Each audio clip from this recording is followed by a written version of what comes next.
The candle flickers. The wine is warm. And outside your shuttered window, a choir hums softly, not with hymns, but with gossip. You are no longer in your room. Not really. You're in the heart of medieval Europe, somewhere between the altar and the bedroom, where holiness wears silk and virtue, well, virtue is more of a public performance. And tonight, we're stepping into the most powerful and most scandalous institution of the medieval world, the church, but not as you were taught in school. Not in the quiet halls of Sunday sermons or the stiff chapters of textbooks. No, we're going behind the pulpit, into whispered confessions, hidden staircases, and very, very full bedchambers. Because if you think the nobles were scandalous, just wait until you meet the popes. The medieval church was, officially, the moral compass of Christendom. Its clergy were supposed to be paragons of purity, sworn to celibacy, prayer, and the noble cause of saving souls. They dressed modestly, preached humility, and lived, supposedly, lives of sacrifice and restraint. That's what the scrolls said. What the reality looked like, however, was gold-trimmed robes, lavish feasts, and quite often mistresses, lovers, secret children, and very public sins. You see, for all its grandeur, the medieval church was run by people. And people, even the holy ones, are very, very good at being bad. But before we explore the popes with passion, the bishops with babies, and the nuns with secret passageways, I have a small request for you. Candle if you enjoy unraveling history's juiciest secrets, slowly, softly, and scandalously. Leave a comment down below and tell me where you're watching from. Let's build a little community of sleepy sinners and curious historians. And if you happen to be watching from Vatican City, well, buckle up. Now, let's talk about the holy mess that was celibacy. In theory, priests were to live like Christ, poor, humble, and celibate. But this wasn't always the rule. In fact, in the early centuries of Christianity, many priests were married. Saint Peter himself, the first pope, according to tradition, had a wife. It wasn't until the 12th century that the Roman Catholic Church formally banned clerical marriage. And why? Was it for spiritual purity? Possibly, but it was also practical. If priests had no wives or children, they couldn't pass on land. They couldn't build dynasties. They couldn't keep church wealth in the family. So celibacy wasn't just pious, it was profitable. Still, try telling thousands of rural priests, men with secret sweethearts and full households, that their entire lifestyle was now forbidden. Spoiler, they didn't all listen. Across Europe, from sleepy Italian villages to windswept French towns, there are records, dusty but detailed, of priests who lived openly with women. They were sometimes called concubines, but make no mistake, these were unofficial wives. In England, by the 14th century, estimates suggest that as many as 50% of parish priests had a partner, and often children. The church wagged its finger. Sometimes they issued fines. Sometimes they looked the other way. And sometimes they joined in. Because higher up the ranks, bishops, cardinals, even popes, the scandals weren't secret. They were spectacle. The irony is rich. While parish priests were scolded for keeping a single lover, some popes were hosting orgies. Yes, plural. And while nuns were cloistered to protect their virtue, some convents became sites of romantic trysts, secret births, and even murders. But we'll get to those. For now, understand this. The medieval church preached one thing and practiced another. It condemned carnal pleasure while bathing in it. It demanded chastity while fathering dynasties. Because behind every curtain, behind every saintly smile, was a very human heart and occasionally a very active libido. It's easy to mock. It's easy to laugh. But it's also worth wondering, how did people stay faithful when their shepherds strayed? What did the average believer think, watching their bishop ride through town with gold rings and a woman on his arm? Some were outraged. Some shrugged. That's just how it is. And some wrote it all down, so that centuries later, you could lie in bed and giggle at the sins of men in robes. So get comfortable. We're about to travel to Avignon to explore the era when popes didn't even bother pretending. They weren't in Rome. They weren't in shame. They were throwing parties that made the nobles jealous. And our next pope? He didn't just sin. He hosted a plague. Let's begin. The year is 1309. The scent of incense floats through the air, but it's not just in a church. It's everywhere, clinging to velvet curtains, drifting through open courtyards, rising from the candles that line banquet halls taller than cathedrals. You're not in Rome.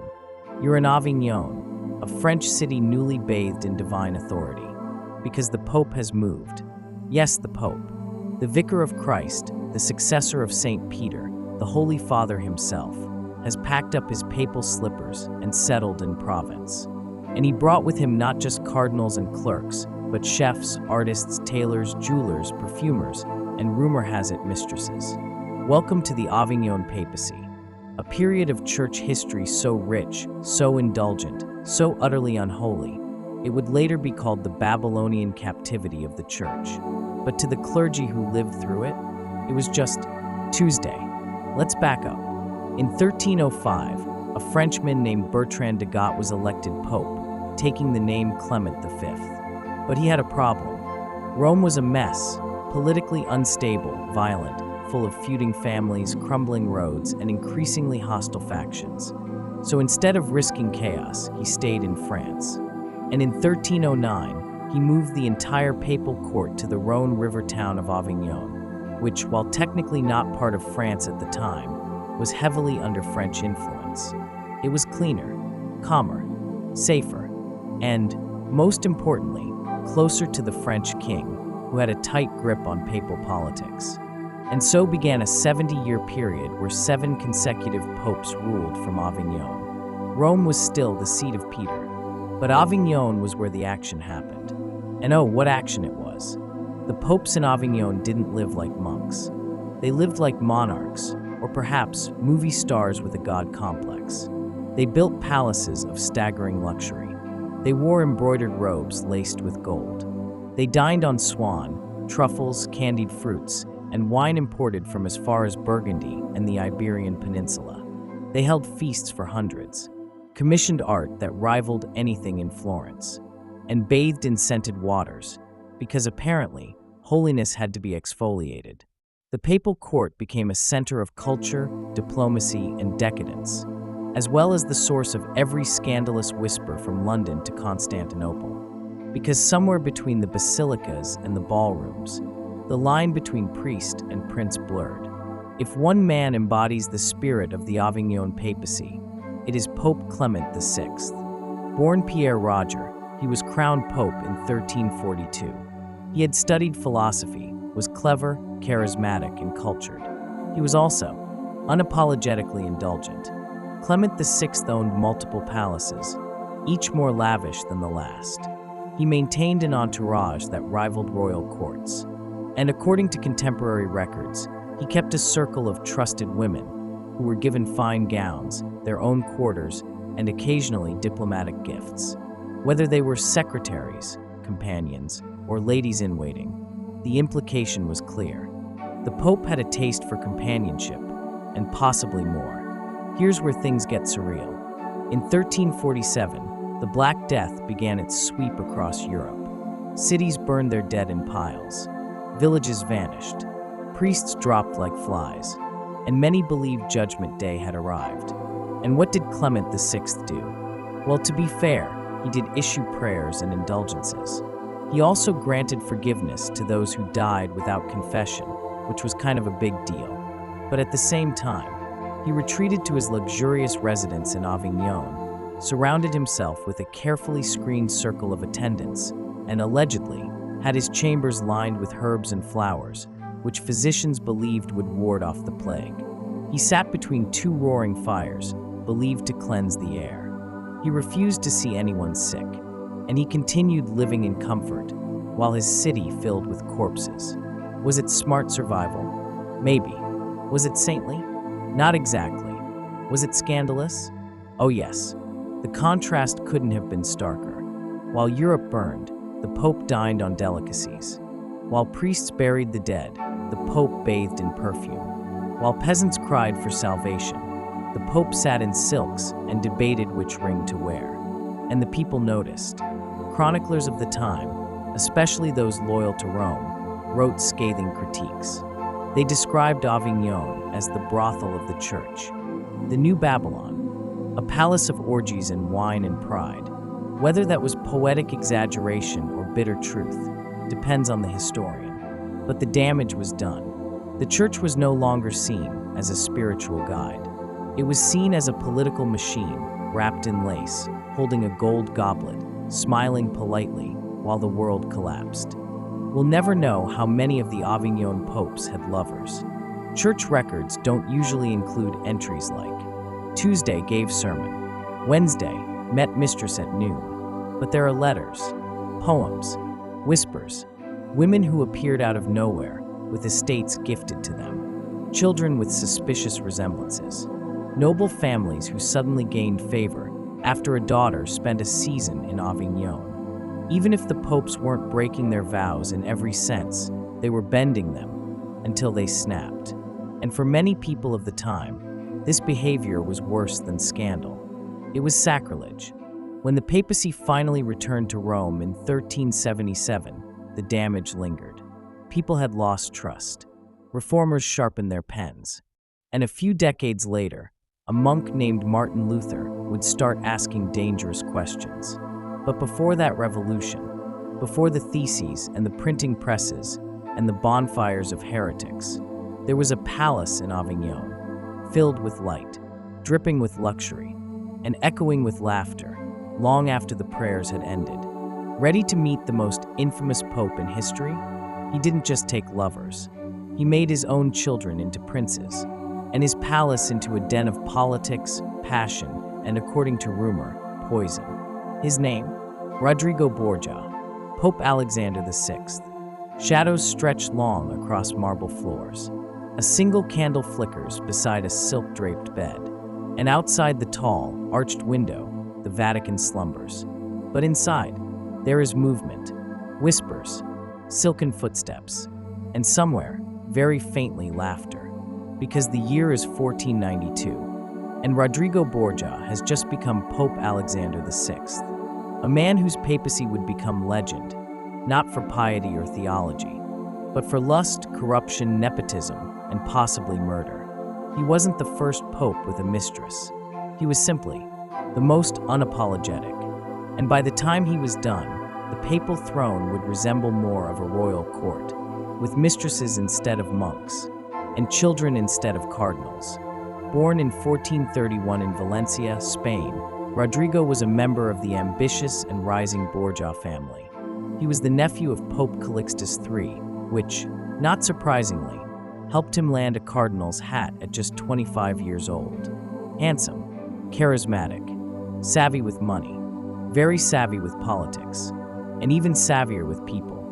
By all accounts, Rodrigo was not a man of deep spiritual conviction, but he understood the game, and he played it better than anyone. The 1492 papal election was not exactly a vision of divine inspiration. It was frankly a bidding war. Rodrigo reportedly bribed key cardinals with land, titles, promises, and gold, enough to tip the scales in his favor. When he emerged as Pope Alexander VI, many in Rome grumbled. Some openly accused him of buying the papacy. But Rodrigo didn't care. He had the keys to the kingdom now, and he intended to use them. Even before becoming pope, Rodrigo had a well-known mistress, Venazia de Catanii, a Roman noblewoman. Together, they had at least 4 children, including 2 names you're about to hear a lot more of, Cesare and Lucrezia. Venazia was dignified, wealthy, and respected, but she wasn't Rodrigo's only companion. Enter Giulia Farnese, known throughout Rome as Giulia la Bella. Young, stunning, and married to someone else, she became Rodrigo's favorite mistress while he was still cardinal, and remained in his life long into his papacy. Giulia was given lavish gifts, property, and influence. So much influence, in fact, that enemies began calling her the Pope's wife. One of Rodrigo's most controversial moves was his blatant nepotism. His son Cesare, at just 17, was made a cardinal, a position normally reserved for holy men with decades of service. Cesare was neither. He was a warrior, a strategist, and later, a ruthless conqueror. Niccolò Machiavelli would one day base the prince on him. As a cardinal, Cesare wore crimson. As a commander, he wore armor. And when he eventually resigned from the church to pursue his military ambitions, no one was shocked. But it wasn't just his rise that scandalized Europe. It was the rumors. Lucrezia. Perhaps no woman in church history has been more misunderstood. Beautiful, intelligent, and by all accounts politically shrewd, she was married off 3 times to secure Borgia alliances. And with each marriage came tragedy. Her first husband was murdered. The second mysteriously annulled. The third, Alfonso of Aragon, died in what many believe was a politically motivated assassination, orchestrated by Cesare. Whispers followed her like a veil. That she had an affair with her brother Cesare. That she acted as a spy for her father. That she kept a ring with poison hidden inside. Was any of it true? Possibly not. Or at least, not all of it. But in Renaissance Rome, truth didn't need to be verified. It just needed to be printed. Now, let's address the most infamous Borgia rumor of them all, the banquet of chestnuts. According to a contemporary and possibly very biased source, in 1501, Pope Alexander VI hosted an unusual dinner party at the Vatican. In this tale, 50 courtesans were invited. The tables were cleared. Chestnuts were scattered across the floor, and the women were made to crawl and collect them, unclothed. It allegedly ended in a contest to see which cleric could perform the most times. Whether it happened as described is debated. Some historians believe it was exaggerated by enemies. Others think it may have been partially true, though not quite so theatrical. Either way, it became a symbol of Borgia excess. The Pope throwing orgies under frescoed ceilings, while Europe trembled on the edge of Reformation. Rodrigo Borgia made many enemies, nobles, rival families, reformers, kings. His death in 1503 came suddenly, and rumors flew fast. Some said he was poisoned, accidentally, by a wine cup meant for someone else.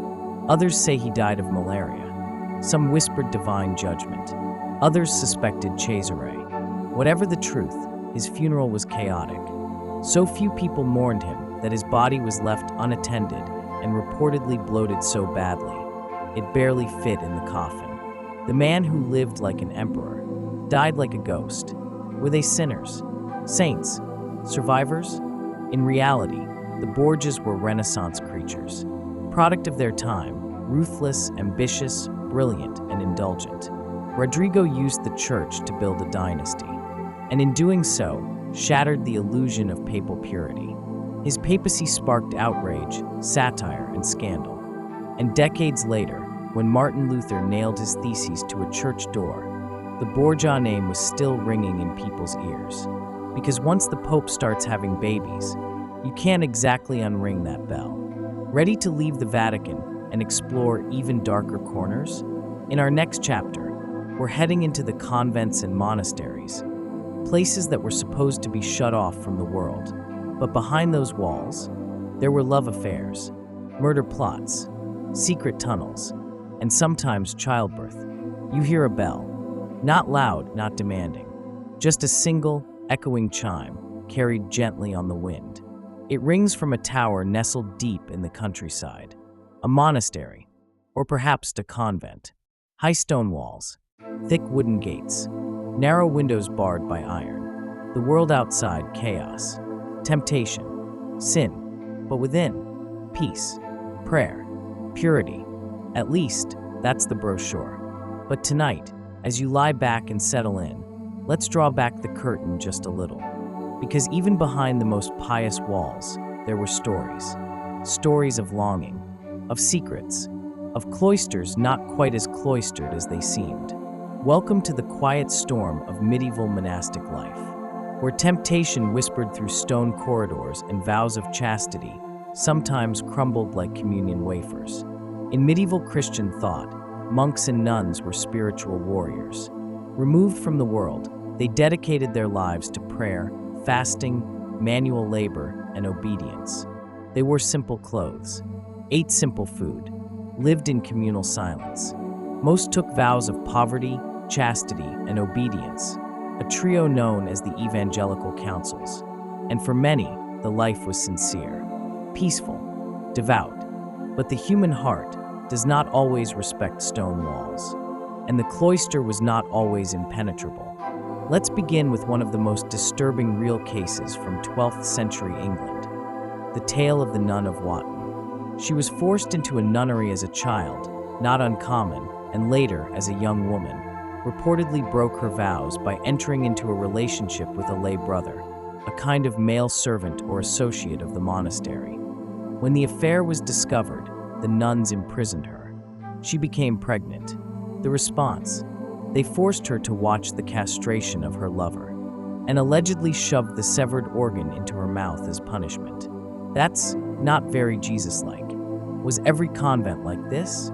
No, but this documented case, recorded by a monk named Aelord of Rievaulx, became a notorious example of how extreme things could get when passion, shame, and power collided behind closed walls. Many monasteries and nunneries were located near each other. This wasn't always a recipe for disaster, but it sure made temptation more convenient. In France, court records show priests sneaking into nunneries at night. Some cases involved ladders propped against walls. Others involved underground tunnels. Yes, actual tunnels, connecting monasteries to nunneries or nearby taverns. These weren't just rumor. Archaeologists have uncovered hidden passageways beneath some religious complexes. Some led to wine cellars, some to forest paths, some straight into town. One abbot in Germany was found to be raising children with a nun from a neighboring convent. Their love letters survived, deeply romantic, sometimes explicit, and filled with longing for quiet nights alone. They were eventually caught, of course. She was exiled. He was transferred. The children, unmentioned. Not all nuns were passive victims of male desire. Some initiated relationships, some seduced priests, and some left behind the receipts. In the 12th century, a nun named Heloise fell deeply in love with a philosopher named Peter Abelard. Their letters, preserved for nearly 1,000 years, are some of the most beautiful, painful, and intimate writings of the medieval world. Heloise wrote of desire, of resentment, of devotion, and of a kind of love that refused to die, even after she became an abbess. Their affair ended tragically. Abelard was castrated by Heloise's angry relatives. They were separated, she in the convent, he in a monastery, but their hearts remained tangled through parchment and ink. Today, they are buried side by side. Of course, secret romance had consequences, and occasionally tiny, crying ones. Monasteries and nunneries were notorious sites for infant abandonment. Sometimes it was the poor who left children at the gates, hoping monks or nuns would raise them. Other times, the children came from within. At the convent of Sant'Ambrogio in Rome, centuries later, but still very relevant, officials discovered pregnant nuns, abortion herbs hidden in drawers, and hidden graves of newborns. In one particularly bizarre scandal, a nun claimed to have visions from the Virgin Mary, while secretly drugging her fellow sisters and arranging trysts with a priest, who was also her cousin. The church investigated, quietly, and then they transferred everyone involved. Business as usual. The church didn't take these breaches lightly, at least not in public. Monks and nuns caught in the act could face excommunication, public flogging, isolation, starvation, forced silence vows, and in some extreme cases, execution. But many punishments were symbolic: kneeling barefoot, wearing coarse garments, eating only bread and water, and then, of course, being quietly reassigned. A new cloister, a new confession, a fresh start until the next scandal. Now imagine it's night. The bells are silent. The stars glimmer through narrow slits in stone walls. And somewhere, a door creaks open. A shadow slips through a hidden passage. A candle is lit. Two lovers whisper, surrounded by stone, bound by vows neither truly intended to keep. They are not evil. They are not rare. They are simply human. And the cloister, for all its holiness, was never entirely free of longing. So what happens when priests live outside the walls? when bishops take lovers openly, when entire villages quietly accept their pastors, housekeeper, and her children. In the next chapter, we leave the monasteries and head into the villages and cities where priests built unofficial families, and everyone pretended not to notice. The sun rises over a sleepy medieval village. Roosters crow. A dog barks at nothing in particular. The baker stokes his oven, and from the modest rectory beside the church, a figure stirs. He yawns, scratches his beard, pours a bit of watered wine into a cup, and gently nudges a child awake. This is Father Anselm, parish priest, sworn to celibacy, and judging by the sleepy young boy and the woman preparing porridge at the hearth, a man with a very well-kept secret, or rather, a not-so-secret secret, because in many villages across medieval Europe, everyone knew, and no one said a word. By the 12th century, priestly celibacy had been official church law, reinforced by councils, decrees, and endless sermons. But here's the thing. You can't legislate desire, and you certainly can't patrol every cottage. Across Europe, especially in smaller towns and rural areas, priests routinely took lovers, raised families, and carried on as if it were normal. Because for many communities, it was. They needed a priest to baptize their babies, bless their crops, and bury their dead. Whether or not he shared a bed with his cousin in the rectory was secondary. And besides, she was nice. She helped the poor, and the children were well behaved. What was the harm? The church, of course, knew. And technically, this was scandalous, immoral, unacceptable. So what did they do? They created a tax. Yes, really. In many dioceses, priests who kept concubines, the term commonly used, were allowed to continue their relationships as long as they paid a fine to the bishop. This fee, known as a concubinary tax, became a reliable source of income for the church in several regions. So officially, celibacy was sacred. Unofficially, it was negotiable. In parish records, priestly lovers rarely appear as mistresses. Instead, they're called housekeepers, widowed relatives, helpers, or just the woman who lives with Father Bernard. Everyone knew the code. In England, there are dozens of 13th to 15th century records of priests living with women for decades, sometimes in the same house, sometimes in nearby cottages paid for with church funds. One chronicler wrote bitterly of a local priest who kept his concubine and their 5 children in a house provided by parish tithes, and yet spoke often of sin in the pulpit. But in many places, people turned a blind eye. She cooked, she cleaned, she tended the sick. And honestly, who else was going to run the place? Not all relationships were so accepted. Some ended in heartbreak, especially when higher-ranking clergy came under scrutiny. A young woman might be cast out, accused of seducing a man of God.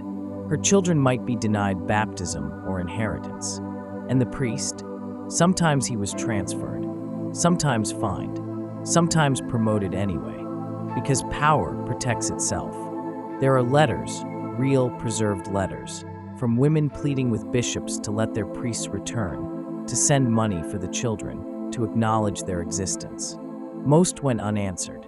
The church was willing to tolerate secret sin, but not public scandal.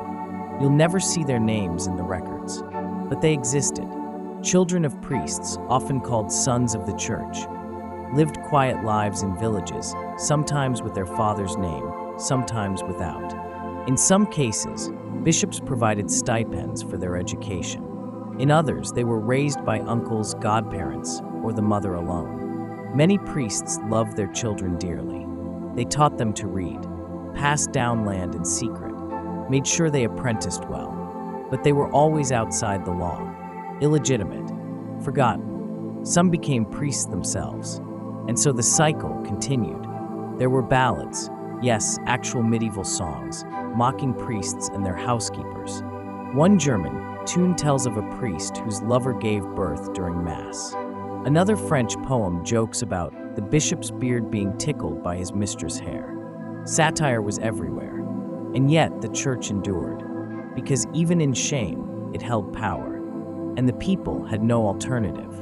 While we focus on priests, Many nuns and abbesses also had lovers, sometimes even priests themselves. Relationships bloomed in confessionals, over scripture, in garden walks and late-night kitchens. Some left the convent to marry. Some stayed and carried on in secret. Love, as ever, found a way. So now, as you lie there, still quiet, half drifting into dreams, imagine that village again. The church bell rings. A child laughs. A woman lights a fire. And the priest, robe slightly rumpled, steps out into the morning. He will preach today. He will say the words. He will hold up the bread and whisper Latin, and mean it, because he is not a villain, just a man, doing his best, and sometimes failing. But what happened when these whispered sins became too loud to ignore? When the people, the everyday believers, looked at the gold, the lovers, the indulgences, and said, "Enough?" In the next chapter, we begin the slow spark of rebellion, when the hypocrisy of the clergy pushed Europe to the edge. Let's begin, not with a bang, but with a whisper, a rustle of parchment, the scratching of a quill, a slow exhale behind a velvet curtain. You're in a room few ever saw. Not a chapel, not a cathedral, a bedroom, somewhere in Avignon, or Rome, or perhaps even beneath a frescoed ceiling painted with angels who look slightly too amused. This is where the holy man sleeps, where silk sheets lie creased, and where, depending on who you ask, scandal was born. Because the popes were men, and men, especially powerful men, attract rumors the way candles attract moths. Tonight, we explore those moths. The stories whispered through monasteries, the pamphlets sold in back alleys, the rumors that spread faster than sermons. Some are true, some are false, and some live forever in the space between. Because a man's bedroom, especially a man who wears a crown of thorns and a ring of gold, is where myth meets flesh. It's the most private place in a very public life. And for popes, it was often where mistresses visited through side doors, children were conceived in secret, documents were burned before sunrise, or so the stories go. And in a church that insisted on celibacy, poverty, and humility, nothing stirred outrage quite like what might have happened under the sheets. In the Middle Ages, there was no tabloid press, but there were monks with quills. There were pamphlets, letters, gossip spread in marketplaces and monastery kitchens. A single juicy rumor could travel from Rome to Bruges faster than a crusade army, especially if it involved a pope, a woman, and a bed. And once the printing press arrived in the 15th century, game over. Suddenly, scandal became print-ready. The church tried to censor it, but as it turns out, people will always buy the book titled The Secret Lives of the Popes, before they reach for Dry Theological Debates, Volume 4. Let's revisit it, because it's just too infamous not to. The alleged banquet of chestnuts, hosted by Pope Alexander VI, Rodrigo Borgia, is the gold standard of papal scandal. Here's the claim. 50 courtesans invited, candles lit in a Vatican hall, chestnuts scattered on the floor, and a competition among clerics for, let's call it stamina.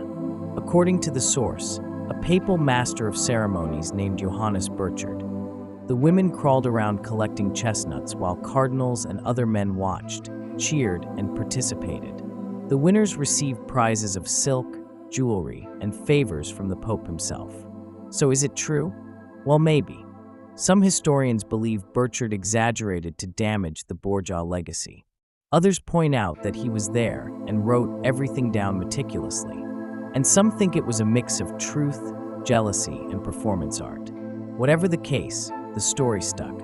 And centuries later, people still remember the chestnuts. One of the most common and verifiable rumors involved papal children. Officially, popes were forbidden from marrying or fathering children. But unofficially, many did both. Let's count a few. Pope Innocent VIII, 1484 to 1492, acknowledged 16 children and hosted the lavish weddings of several. Pope Alexander VI, Rodrigo Borgia, famously promoted his son Cesare to cardinal and arranged dynastic marriages for his daughter Lucrezia. Pope Julius II known as the warrior pope, had a daughter born before he entered the clergy, and possibly more after. The church knew. The people knew. No one particularly cared, as long as it didn't cause too much of a stir. Some popes even secured noble titles for their children, creating quasi-royal dynasties within the papacy itself. They ruled both heaven and household. Here's where things get murkier. Much of what we know about scandalous popes comes from their enemies. Rival families, reformers, political foes. They all had reasons to make the pope look bad, and they did. They called popes sodomites, antichrists, sons of Babylon, whoremongers in cassocks. Some drawings from Protestant reformers show the pope riding a seven-headed beast, drinking blood, or even married to the devil. Were these rumors based on fact? Sometimes. Were they exaggerated? Absolutely. But in an age where image was power, the bedroom became the most dangerous room in the palace. Let's take a quick detour into legend. One of the most persistent and deliciously strange stories in medieval Europe was the tale of Pope Joan. A woman who allegedly disguised herself as a man, rose through the ranks of the church, and was elected pope, only to give birth mid-procession, revealing her secret. The crowd, horrified, supposedly stoned her to death on the spot. Historians today largely agree this story is fiction, a metaphor for fears about corruption and gender. But the fact that it survived for centuries, even made it into papal lore, tells us something important. People believed the church capable of anything, even hiding a woman on the throne. Let's recap. Did popes have mistresses? Yes. Did some father children? Yes. Were there lavish parties and whispered sins? Almost certainly. Were some stories wildly exaggerated? Also yes. The truth is, the church was a human institution. Popes were men, and their bedrooms, like anyone's, were places of vulnerability, intimacy, and sometimes indulgence. But here's the twist. For all their faults, many of these same popes also funded art, housed the poor, negotiated peace, and shaped the world. They were saints and sinners, kings in cassocks, human through and through. Now, the rumors were bad enough, but the real damage came when the people started believing them, when indulgences were sold to fund luxury, when confessions became currency, when the faithful looked at Rome and saw a brothel instead of a beacon. In our next chapter, we reach the breaking point. A monk picks up a hammer, walks to a church door, and begins a revolution that will tear Christendom apart. It begins quietly, as most revolutions do, not with a riot, not with fire, but with discontent, a sigh in a pew, a muttered joke in the tavern, a priest who looks just a little too well-fed, a bishop who smells of frankincense and fine wine, and then a monk, a nail, a church door, and 95 little sparks that will burn down the old world. But long before Martin Luther stood in Wittenberg, hammer in hand, the kindling had already been laid. And tonight, we drift through that slow accumulation of outrage. The centuries of whispered sins, public indulgences, and quiet, holy excess. That made people wonder, can a man lead us to salvation? If he can't keep his hands off the cook? Let's set the scene. A small village. Cows, porridge, mud, a wooden church with a crooked bell tower. Inside, a priest stands at the pulpit, preaching poverty. He wears embroidered robes. His shoes are soft. And when he returns home, he is greeted by a woman called his niece and a boy who looks exactly like him. Everyone smiles. Everyone nods. And no one says a word. But they notice. And over time, noticing becomes resenting. While the clergy enjoyed their comforts, the church had another source of friction. Money. Specifically, indulgences. In short, an indulgence was a kind of get-out-of-purgatory-faster card. A promise that, with the right payment, you could shorten your or your loved one's time in the afterlife's waiting room. And they were sold like hotcakes. For a donation, your sins were forgiven. For a larger one, your dead uncle might get a break. For a very generous offering, well, how about a full pardon? This wasn't hidden. This was announced loudly in town squares and marketplaces, often with phrases like, "As soon as a coin in the coffer rings, a soul from purgatory springs." Charming. And where did the money go? To fund basilicas, to finance wars, to keep bishops in banquets and popes in palaces. And then came Gutenberg. With the invention of the printing press in the mid-15th century, suddenly anyone could publish, well, anything. Satirical cartoons of fat priests and drunk cardinals, pamphlets accusing popes of orgies, biting poems mocking indulgent sellers and their jingles. The church tried to fight it, but ink moves fast, and suspicion moves faster. For the first time in history, the laity had power, the power to read, question, and spread ideas. Ideas like, what if the Pope isn't infallible? What if forgiveness can't be bought? What if the church isn't holy? He was not the first reformer, but he was the match on the dry hay. Martin Luther, a German monk and theologian, grew increasingly disturbed by the corruption he saw, especially the indulgence trade. In 1517, he wrote down 95 theses, arguments against church practices, and according to legend, nailed them to the door of Wittenberg Castle Church. They spread like wildfire. People read them, debated them, printed them. He challenged not just indulgences, but the very authority of the Pope.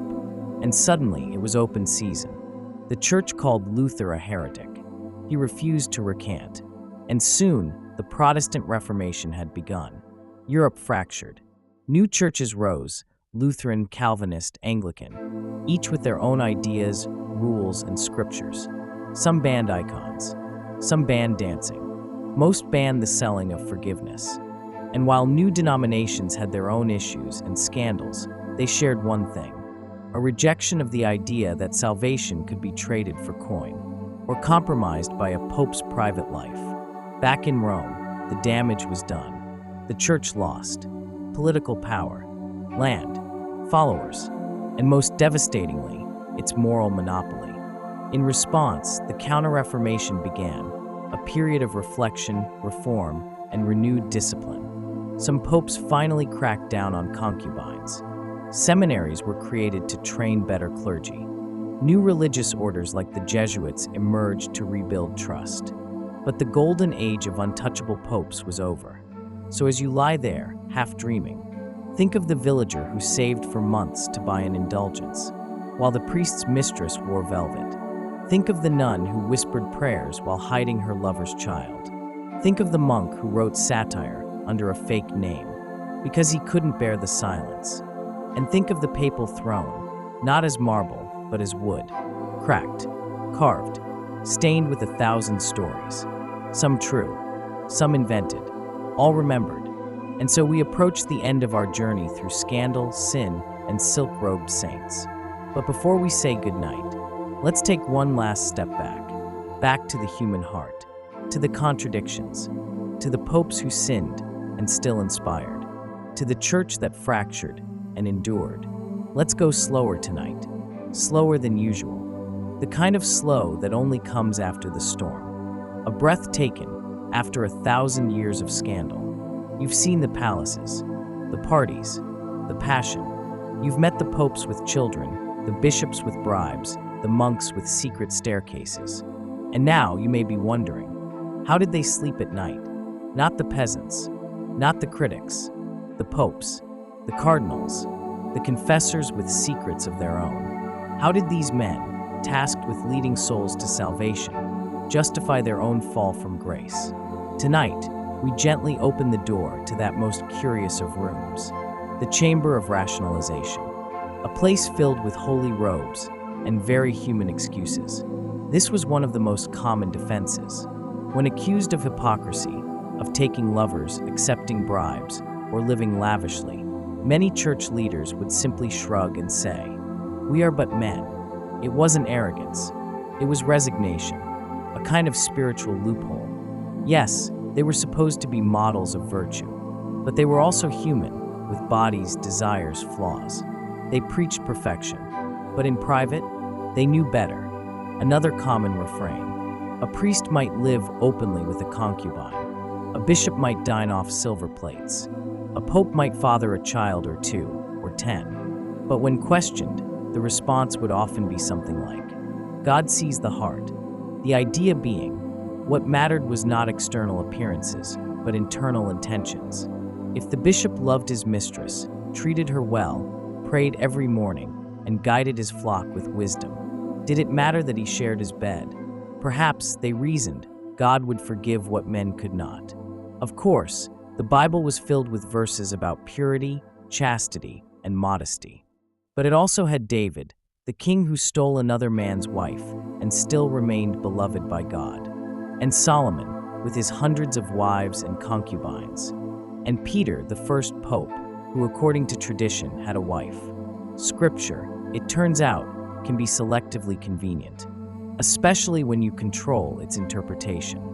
In the mind of some clergy, scandal was outweighed by service. So what if the abbot had a lover? He also fed the poor, housed orphans, funded cathedral construction, kept peace between feuding nobles. The ledger, in their eyes, balanced out. Sin in the shadows, saintliness in the daylight, and with enough indulgences, penance, and public virtue. God surely would understand. But justification didn't just happen internally. It happened institutionally. Bishops who lived with concubines were promoted. Priests who sold indulgences became rich and respected. Popes who fathered children arranged noble marriages for them. The church didn't just tolerate sin. It often rewarded it, as long as it didn't cause scandal. And so, a strange moral ecosystem developed. Do what you must, just don't make it public. That's what made the Reformation so terrifying. It didn't expose something new. It made public what everyone already knew and pretended not to see. Still, not all rationalizations worked. Some clergy felt guilt. Deep guilt. We know this from private letters, from confessions to fellow monks, from writings that tremble with pain. There's one particularly haunting account from a 14th century Italian priest who had lived with a woman for 12 years and fathered 3 children. He described his love for her as a joy wrapped in fear. Joy when they held hands under the olive tree, fear every time a bishop visited town. He confessed only on his deathbed. She never remarried. In the end, most of them did sleep. Some drank too much wine. Some prayed until they wept. Some simply believed God would sort it all out later. And maybe he did. Because in the mystery of faith, there is always room for contradiction. A holy book that condemns pride, written in gold. A vow of poverty, signed with a jeweled ring. A sermon on chastity, delivered by a man with lipstick on his collar.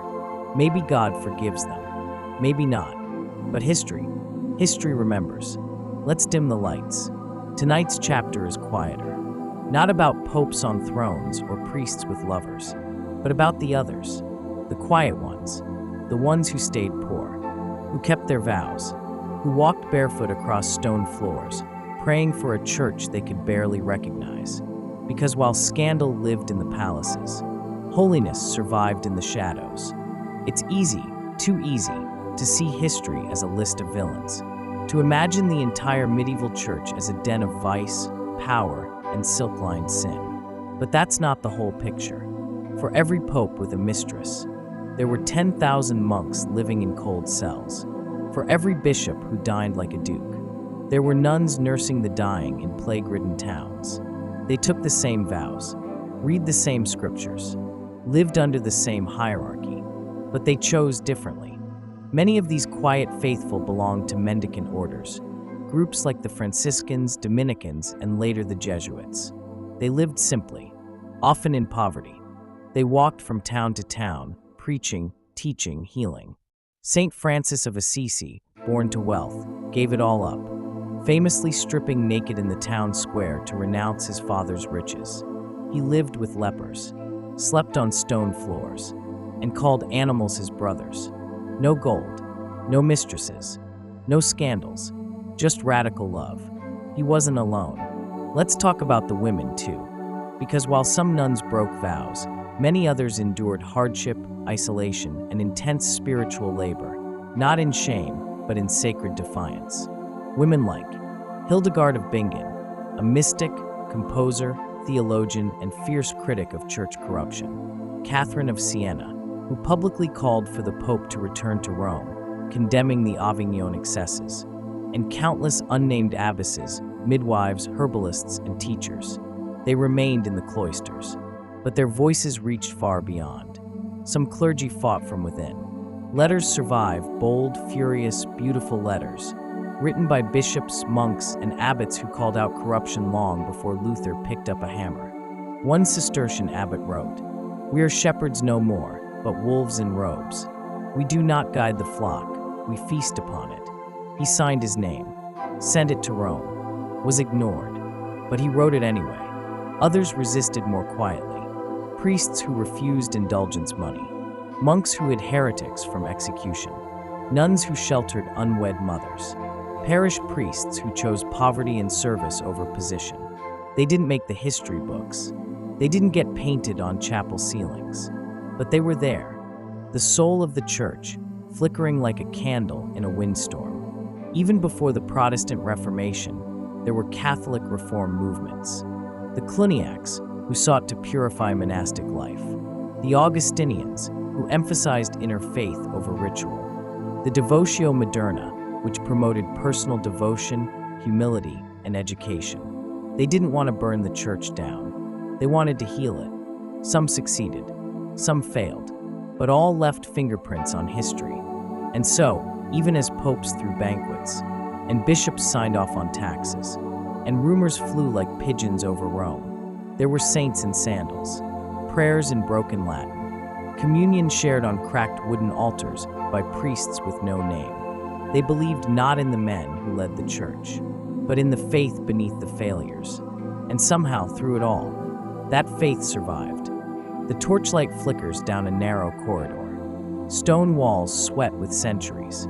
Somewhere ahead, a door creaks open, and behind it, not a dungeon, not a chapel, a tribunal. There are no windows, only ink, robes, records, and silence. This is the other side of scandal, the part no one sang about in taverns, the side not painted in Renaissance frescoes, the part where the church, confronted with its own sins, didn't repent. It tightened its grip. Let's begin with one of the most feared institutions in church history, the Inquisition. Formed in the 12th century to combat heresy, the Inquisition evolved over time, growing in reach, secrecy, and brutality. There were multiple Inquisitions. The medieval Inquisition against Cathars, Waldensians. The Spanish Inquisition, infamous for its interrogations and secrecy. The Roman Inquisition, directly under papal authority. Their goal: silence dissent, punish heresy, protect the church's image. But heresy was a slippery word. Sometimes it meant theological deviance. Sometimes it meant criticizing the Pope. And sometimes it simply meant talking too much. Anyone could be. A priest who spoke against indulgences. A monk who questioned celibacy. A woman who had visions. A man who read the Bible in the wrong language. Sometimes the accusations were true. Often they were political. Enemies of bishops, landholders, rivals. Even those who tried to reform the church from within were labeled heretics, because to expose corruption was to imply the system was broken. And that was dangerous. Words are powerful, and the church knew it. By the 16th century, the church created the Index Librorum Prohibitorum, the index of forbidden books. This was a list of writings deemed too dangerous for the faithful to read. On it, Martin Luther's works, Galileo's writings, medical texts, translations of the Bible into local languages, even novels, too many feelings, not enough theology. Owning a forbidden book could mean excommunication. Printing one could mean prison. Reading one in public, a trial, because truth was not about evidence. It was about authority. Confession was meant to be healing, a place to unburden the soul. But in the wrong hands, it became surveillance. Some bishops instructed priests to report sins that sounded political, track parishioners who spoke against the church, use confession to gather intelligence on the community. It wasn't always malicious, but it was a system of power, cloaked in incense and absolution. And sometimes the sins confessed were not forgiven. They were weaponized. We often think of book burning as a symbol of medieval repression, and it was, but even more chilling was people burning. Dozens, perhaps thousands, were executed across Europe by church courts, often for crimes like owning a banned text, speaking out against a bishop, refusing to pay church taxes, claiming direct visions from God. Some were tortured, some recanted, some never did. Their ashes drifted up like prayers, unanswered. Some stories survived, letters hidden in walls, writings smuggled across borders, whispers passed between monks at night, and eventually, the truth outpaced the fire. The Reformation cracked the wall, the Enlightenment chipped it further, and modernity, well, it opened the doors. Today, we know much of what the church once tried to hide, but back then, truth lived in danger, and silence was sacred. So what was the church protecting? Its doctrines, its believers, or its reputation? Because the scandal wasn't just that priests had lovers.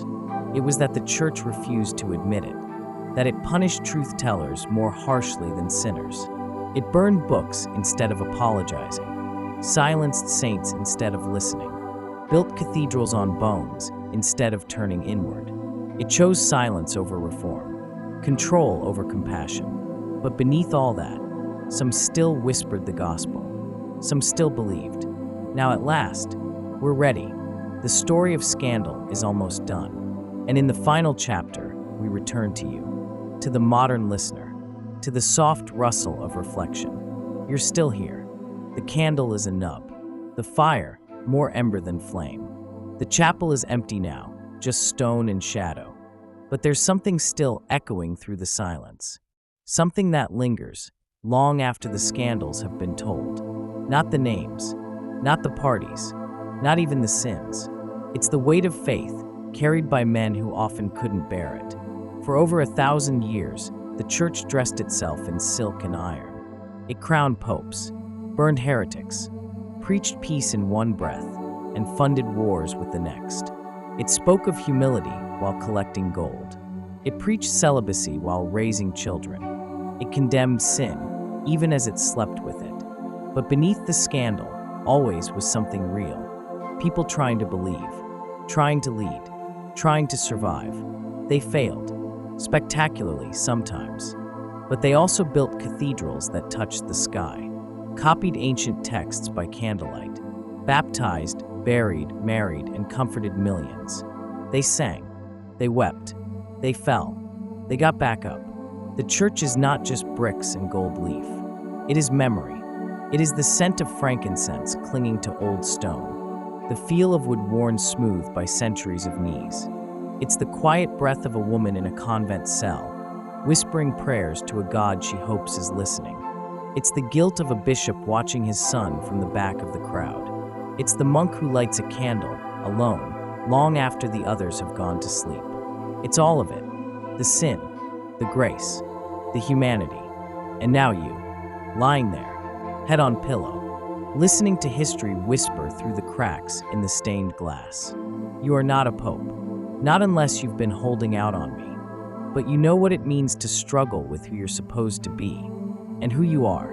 You know the gap between ideal and reality, between vow and instinct, between appearance and truth. So maybe, just maybe, you understand the popes, the priests, the sinners in robes, because this isn't a story about religion. It's a story about being human. So what did we learn? That even the holiest institutions can fall into sin. That power corrupts, especially when dressed in velvet. That faith, real faith, can survive even the worst of men. And that the truth always finds a way. We told the stories. We laughed a little. We gasped. We judged. We forgave. And now we rest. As the candle goes out, take this with you. Not every sinner is lost. Not every scandal is final. And not every saint wears a halo. Some wore robes. Some wore armor. Some wore nothing at all. But they all left footprints. And now you've walked beside them. Sleep well. Dream gently. And if you wake tomorrow with a strange desire to become a cardinal,